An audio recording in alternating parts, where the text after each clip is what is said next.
All right, well, kia ora koto, ko Steven toku ingoa no Aotearoa. It's great to welcome everybody to this impact sector call, really focusing in on Aotearoa, New Zealand, and just looking across the country, seeing what's going on. I'm talking to you all from Christchurch. I've got two of my colleagues here, Michael and Aislinn. So we kind of do a lot of this work in impact, and then impact is often in not-for-profits charities, but sometimes it's in social enterprises and businesses and companies as well. So it's great to welcome you all on this call. What we're going to be doing is at the beginning, we're going to hear from about 3 or 4 different initiatives, different people doing some cool stuff across the country. And Charities Services are also going to share some of the things that they're seeing and that they're doing.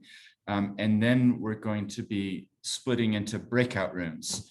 And so you'll be put into a room with probably 3 or 4 people, and it will be a chance just to connect, get to know somebody, probably someone that you've never met before, but be able to hear what each of us are seeing around the country. And then we'll report back on what we talked about, and that will be the end. So I think it'd be good to start off. Sarah or Jojo, I think you're both on the call, or one of you is. Yeah, you've got me, yeah.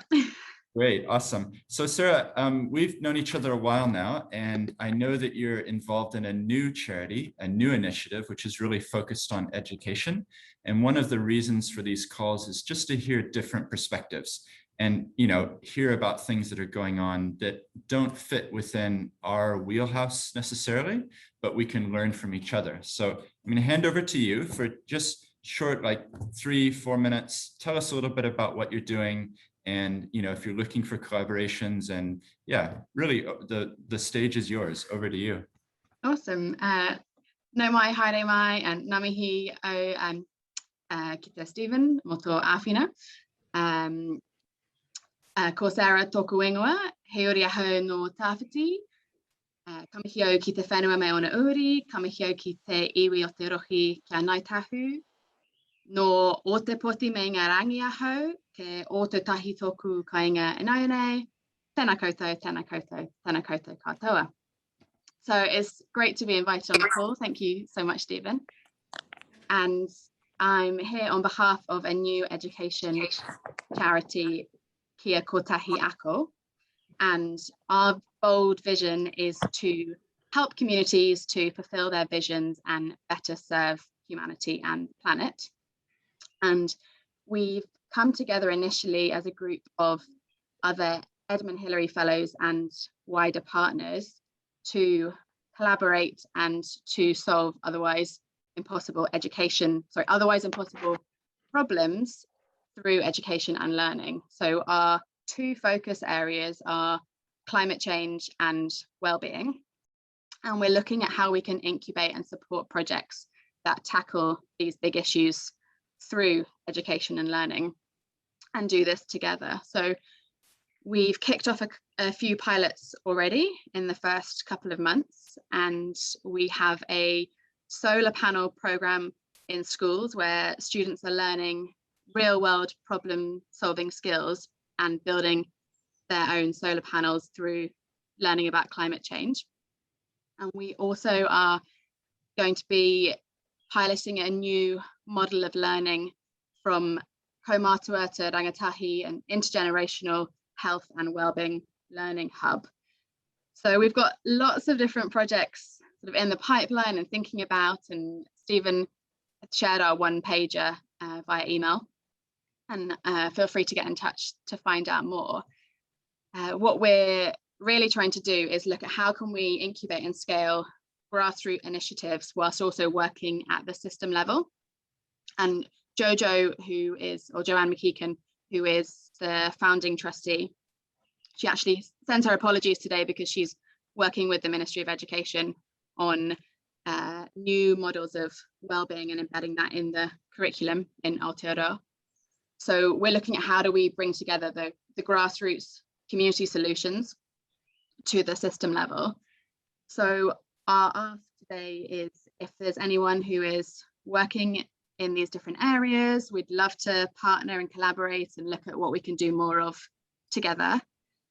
So feel free to reach out for a chat or coffee just to find out more. Yeah, our default is to do things through partnership and to support communities. And we're also fundraising and doing our first big fundraising push. And we have 80,000 committed so far of our first 400K ask. So if there's any funders on the call or funders that you know of or networks, we'd also really appreciate connections there. So yeah, tēnā koutou, tēnā koutou, tēnā koutou katoa. Well, thank you so much, Sarah. That's awesome. And maybe if you don't mind just sending me a little summary of what you said and any links that you'd like to refer to, and then in the follow-up email next week, I'll make sure that gets out. There's, usually about 30 people or so join the call, but then there's now quite a few hundred people who get the email, and I get lots of those people saying, oh, I had a board meeting, I had something else on, but I wished I'd been there. So they do look at the emails afterwards or watch the videos. So that's awesome. Thank you. Awesome. And thank you, Stephen, for your help as well in kicking things off and getting things set up. So it's really appreciated. Yeah, no worries. It's good. So we're going to jump from that initiative to something quite different. Erica, you're on the call. We'd love to hear from you just a little bit about sustainable development goals and the both the conference, the online one coming up soon, but then the one in September, which I know that you're involved in. Kia ora koutou, ko Erica toku ingoa. I am based in Aotearoa, Christchurch, and it's not completely separate because Sarah is also involved in the summit. And we've had a conversation about bringing one of their programs as part of the experience. So I am the curator for the Aotearoa SDG Summit Series. After COVID, we decided we didn't want to do an in-person summit, and we couldn't in 2020. So we pivoted onto a 3-part online series with speakers, panels and workshops, plus an in-person 2-day experience held at UC in Christchurch. So the upcoming one is our 3rd online hui next Thursday, the 24th of June at 7 p.m. online. I'll include the link, and I'll send it to Stephen as well. So the journey of the online series started with seeing the change and how we can actually notice and then start moving onto this journey of being the change, which was our 2nd online hui, and onto the 3rd hui, which is about working together for change. So at the 3rd hui, we're going to explore Aotearoa Pacific and the relationship with SDGs. And we also have a intergenerational conversation hosted by Bronwyn Hayward from University of Canterbury. And then on a concurrent session, there is a workshop focused on Future Fit model. If anyone knows the Future Fit model, it's really aligned to the SDGs and how we can use it for organizations and businesses specifically. And also we're going to explore the potential of creating an Aotearoa New Zealand SDG alliance and how we can actually collectively achieve that. And the summit in September is very, very different from our ordinary sort of conference, because the idea of the online series is very much the talking heads that you participate in, but that you sort of attend. But the physical summit is very much about participant-led conversations. We have sector-based kōrero. We have a community feast, which is opened up to the public, where we'll be utilising a lot of the ingredients from community gardens and tapping into the food banks and mobilising local chefs and do some creative menus and also being able to have conversations about our food production and food systems in the country. And also we're going to do field trips and take people out into 3 different areas, Lincoln, City Centre and Banks Peninsula, Littleton, to look at SDG aligned projects. And also we're going to weave in some creativity. Bridget Williams from Bead and Proceed will be there to sort of facilitate creativity and using the Bead and Proceed beads to encourage people to start conversation. And the whole summit is really about how we can collectively document a action plan moving forward. So all of the sessions have the aim to do that. This does not exclude the opportunity to present some of the SDG aligned projects as well. We've got a showcase time slot allocated for people who just wanted to talk about their ideas and the projects that they work on.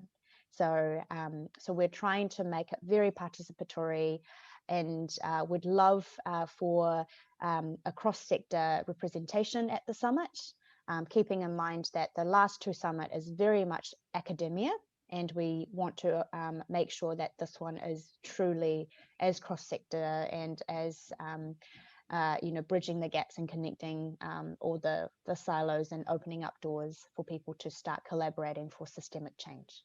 So the date is September 2nd and 3rd, so it's a Thursday and a Friday, fully committed, fully participatory, and would love to see all, if not most of you there, but would love for you to help spread the word. It is a non-profit endeavour, so we've kept all the pricings as accessible as possible, and we are looking for sponsors and funders to make sure our rangatahi is there and have scholarship opportunities for them to attend. Kia ora. Thank you, Stephen, for having us here to present our projects. Great, thank you so much. That's awesome. And I think it's really, some of you may not know much about the SDGs, so this would obviously be an amazing opportunity to learn a lot more. There's 17 SDGs and they range from all different aspects. And what I'm noticing from an impact investing lens is that people are starting to cross-refer to the SDGs to report on their projects and what it is that they're doing, which is really interesting use of them. So thank you, Erica. We'll put some links. Feel free to drop it in the chat now if you want, but in the email that follows up, we'll send some links as well. And what I'd like to do now is, we're really having a potpourri here today. Courtney, I'd love to hear from you about Supergenerous, and maybe you can explain what the name formerly was as well, so that people know the context. So over to you. Cool. Thanks, Stephen, and thanks for having me all, guys. This is my first call with you, so I was freaking out messaging Stephen before, being like, do I need slides? But I'll just do what you guys have done and just quickly update you on who Supergenerous is and what we do. So we were formerly called Fund the Future, and we recently rebranded just to show the scale that we want to have and the impact we want to have. So what we basically do is automate donation rebates for donors who donate to schools, charities, and religious organisations. So what we know is that 60% of people in New Zealand don't claim their donation rebates because simply you have to go through the IRD, it's quite manual, or they don't even know that they can do that. So we essentially are a solution for that. So we have provided a very simple web app where they can just log on, tell us all the organisations that they've donated to. That's it from their perspective, the donor, and then we go in the back end, do all the IRD stuff for them, and we collect all the receipts from the charities for them, so that they can then have the option whether to regift their rebate amount to charity or to take it home, because that's their entitlement as well. So I guess the overall theme is that we want to get the money that's sitting in government bank accounts, is over 250 million a year unclaimed. We want to get that back out to charities, and so we work with the donors on that side, like I said, and then my role is partnerships. So I work with the charitable organisations to actually let their donors know that that is an option for them, that they can sign up to our service and regift to their charity again. So it's really a win-win, because the donor gets to regift to charity for no extra cost, because they can get their rebate back it's not going into their pocket at all or their wallet. They can just straight up regift that to the charity again. And then on the charity side, you know, that's a extra value per donor. You know, they're getting an extra donation. It's a nice engagement for them with their donors. So yeah, it's twofold, I guess. But on my side, I work with the charitable organisations. So I guess why I'm talking in this is just if anyone thinks that this could be of benefit to them, reach out to me. I can put my email in the chat, and I can send out one pager as well. But all you need to do on the charity side of things is just sign up, and then I'll contact you and let you know how to do the rest. But yeah, the goal is to get donors to sign up and essentially regift rebates that are sitting there unused and get them back out to the community for people to do more great stuff with. So I hope that covers everything, and feel free to ask me any questions in the chat, and thanks so much, everyone. Great, thank you very much, Courtney. And part of the purpose of these calls is to be able to share about new things that are happening across the country. So this, I think, is a good example of something that's actually quite innovative. And all of us probably wear the hats of charity or charities that we support or, you know, are involved in. And yeah, how many funds are sitting there going unclaimed that maybe could be actually pulled back in towards those groups? So yeah, it's a good example of something that's quite innovative and new.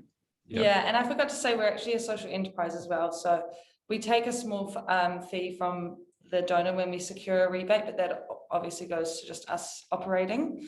But yeah, it's crazy because obviously most people who are donating to charity are already generous, and we're making them super generous by regifting the amount again of the rebate. So yeah, it's pretty cool to be a part of, and we've just started just a year ago, and we've already got, I think, 80 charities signed up. So yeah, so if you're interested, let me know, and I'll talk to you guys more about it. Cool, thanks so much. And now I understand the name, the Supergenerous. That makes sense. It makes sense, right? It's better. Fund in the Future didn't really, you know, grasp exactly what we wanted to get out to people. So yeah. Right. Yeah, Thanks so no, much. that's great. Thank you so much. So we've heard from 3 different initiatives, which are really advancing quite different areas, but I think it's really refreshing to hear from other people. So I'm hoping that for each of you involved in an organization, that this is actually an encouragement to keep doing what you're doing, because look at these other things that are going on as well. And I often picture it as being like train tracks. You know, there's like parallel train tracks, and sometimes you get so focused on your train track and you just keep going, you forget that there's people over here going similar direction. And so it's good to just look around and see what else is going on and be encouraged by that. So having heard from those 3, we're going to switch gears slightly and ask Charities Services. So I know Andrew and Francesca are both on. Francesca, I think you're going to give us a little update on some of the things that you're seeing at Charities Services and things that are coming up. Over to you.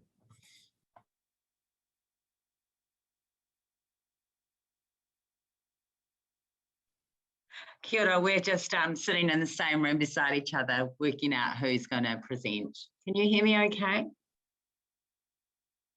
Cool. Yeah. So just an update of what we've been doing at Charities Services lately. So kia ora to everybody that doesn't know me.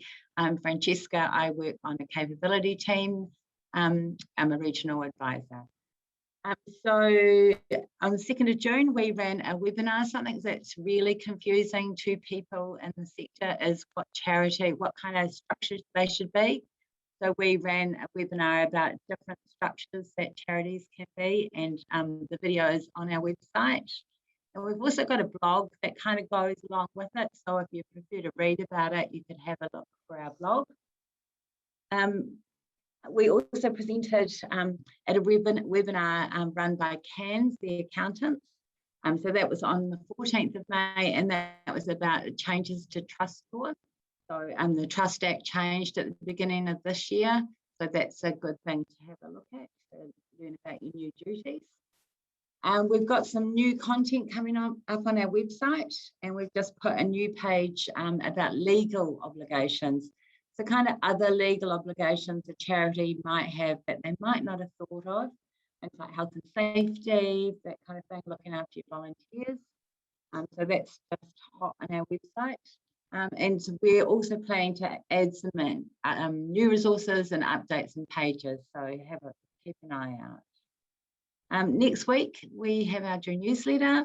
And our big focus is on National Volunteer Week, because volunteers are amazing and the charitable sector wouldn't run without the generosity of all these people. But we've also got some other information, some new governance links. We bust some myths. If you have a myth that you have heard about Charities Services or charities, get in touch and we can possibly bust it. And we also provide updates from wider government. So if you're not on our newsletter list, you should subscribe. You can subscribe on the front page of our website. And lastly, we're looking at engagement. So our engagement over the next year.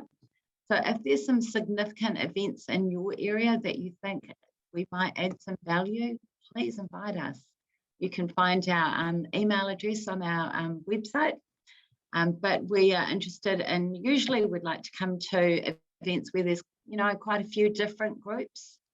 We find that people come for the money. So if your funders are organising something, then charities come and then we can come and add a little bit of that and help them do one-on-one, face-to-face. Thank you very much, Stephen.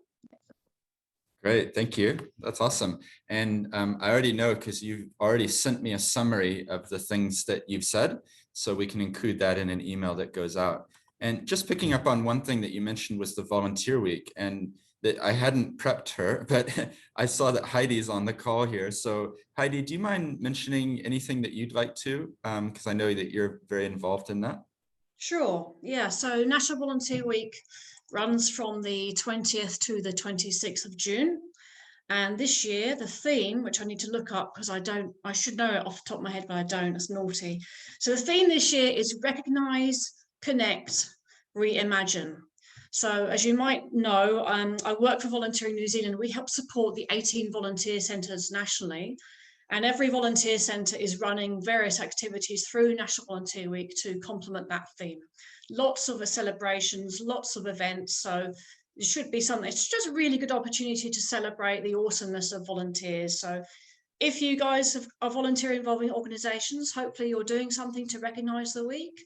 There is a big event happening at government, at the Beehive on Thursday nights with the Minister for the Community and Voluntary Sector. And we've got some key speakers talking about the power and the benefits and the opportunity to celebrate volunteering. So yeah, those resources are on the Volunteering New Zealand website. You feel free to use them. There's all the resources you can upload to your social media and all the sort of the posters, all that sort of thing. You're welcome to use that. It's all freely available. So yeah, next week, National Volunteer Week. It's our busiest week of the year and it's going to be bonkers in a good way. Thanks, Steve. Great. No, that's cool. Thank you for jumping in with that comment, because I hadn't asked you to do that, but seems like a good time to mention it. Yeah. So what we're going to do now, what I always like to do is just split you up into little groups. So I know some of you will have things that you need to go off to or whatever, but for those of you who are wanting to, I'm going to split you into breakout rooms and give you the chance to have a conversation, probably with about 4 people. And this is really a chance to hear about what somebody else is doing. But also my challenge to you is to think, what are you seeing in the sector? What's going on that you think is front of mind?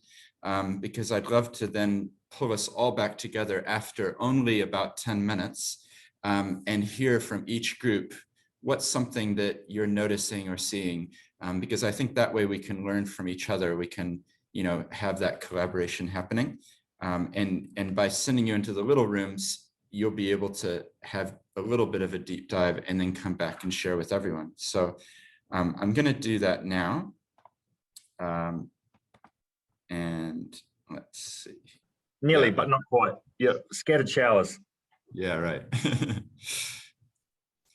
Cool. Well, welcome back, everybody. I think you would have all come back from those. Hopefully you found that interesting to maybe meet someone new, maybe hear about a perspective that you hadn't heard before, or an initiative that was kind of cool.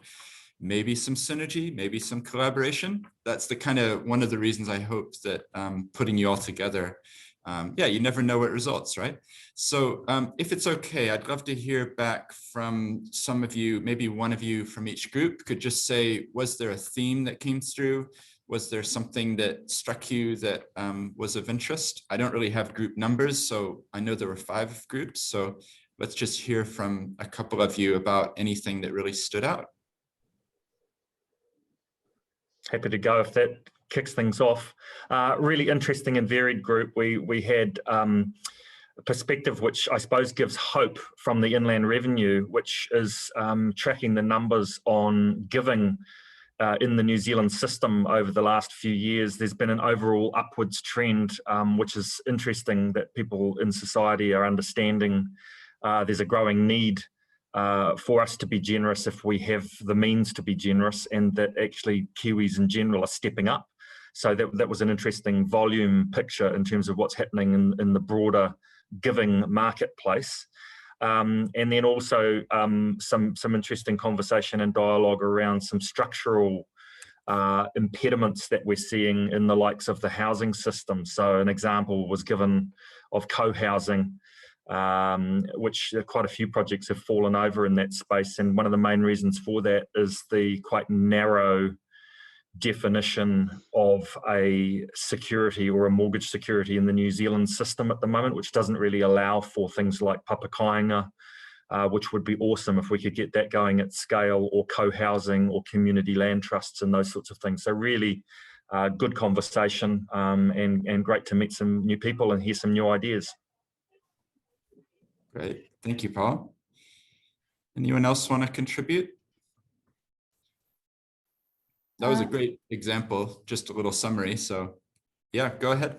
Prabha. Yeah, hi. Pauline has just delegated the task to me to share one of the initiatives that I had shared with the group. Again, like Paul mentioned, the group was really a diverse group from different backgrounds, different parts of New Zealand. It was really good to hear what people were doing. But one of the things that I have shared, probably many of you already know, but for those who do not know, is the Center of Social Impact, along with, a lot of community organizations and heads and community volunteers, developed a national action plan. Joe Cribb led that project. And a resource has been recently developed and released, which is a resource for chairs, 3 videos for chairs who have just become chairs or new chairs, and then from experienced chairs, and also what are the compliance requirements, what are the risks, what are the obligations of being a chair. So it's a very practical resource for those who think might be wanting to go and have if you want to check that out and also want to share it with others who are maybe hesitant to take on that role but are highly capable and not sure what their responsibilities are, would be encouraged if they just have a sneak peek into the videos. So that was something I thought I'll just share with everyone. That's great. Yeah, no, I think that's wonderful. And it's nice to see that there are some resources that are being prepared like this, and that there's been a number of initiatives, and if people click the links and find them, there's actually quite a few different things. So that's cool. Yeah, I think we'll put it in the email that goes out to everyone as well, so they can click and watch some of those videos. Sure. Great. Anybody else want to share anything from the groups? Yeah, I can reply. I did my thing at the beginning to try and persuade other people to do the replies, and no one took it up, so I guess I'll do it. We had 2 from Christchurch and 2 from Auckland. I think that's what I heard. And we talked about really like the issues of how to deal with the major themes that are going on around, and it's having a bottom-up voice and activism, and talked about the lack of diversity and what we need to do about encouraging diversity. But there was comments from Natalia saying that in the sector that she belonged to before, there was diversity, but it just appears in many there are not. And I'll repeat the not so good story that I told about a meeting I went to on Monday, I went to an Institute of Directors meeting, who I think are a very good organisation and run great events.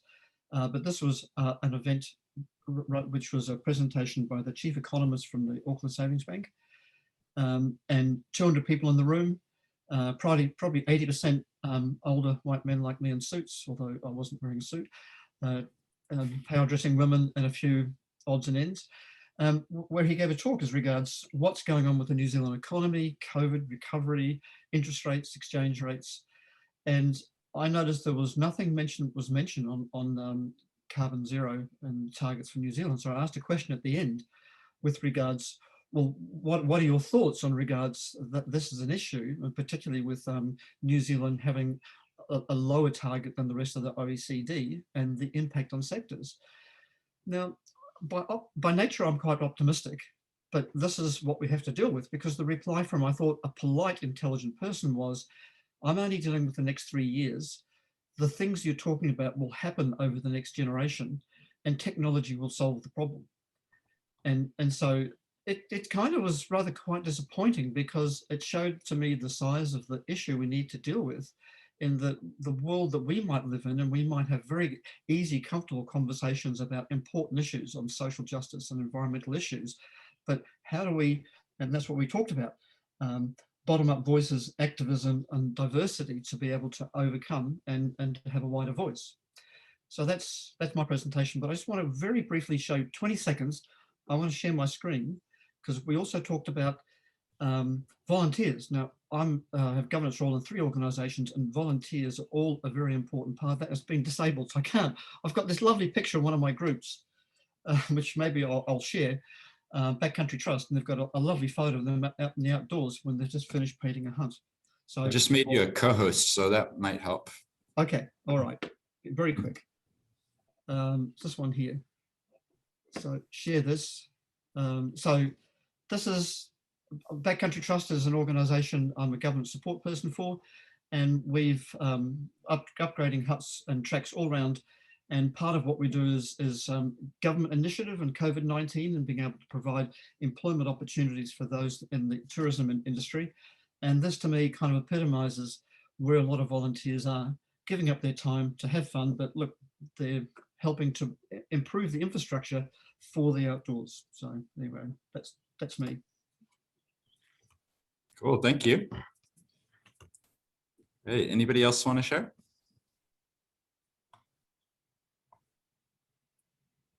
Sure, Stephen. So it's Mark here. I'm on Christchurch.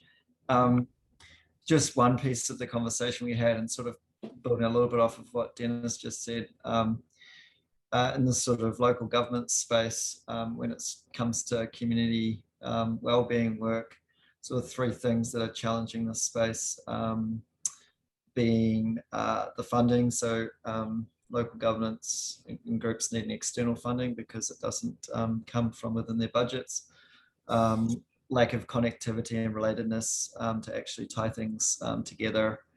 And yeah, that awareness piece that certainly at the elected level, not really having the awareness of how these ideas connect together, and yeah, the real depth at which they need to be addressed.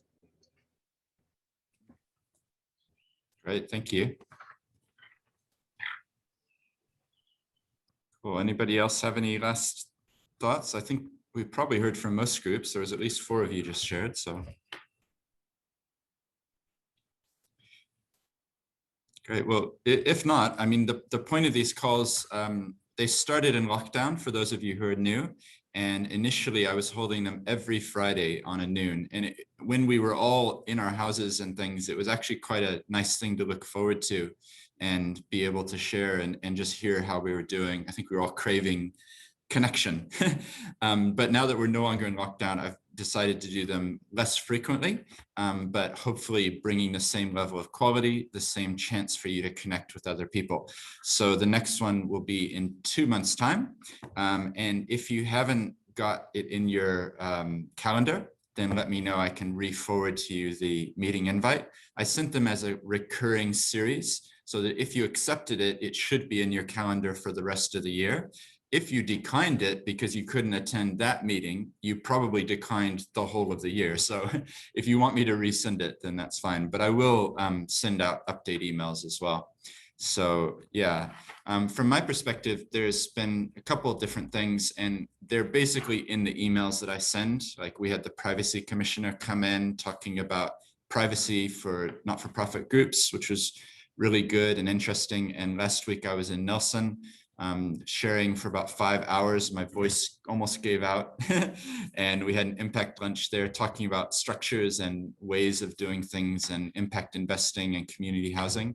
And it's really refreshing. We probably had about 50 people in the room for that during the day.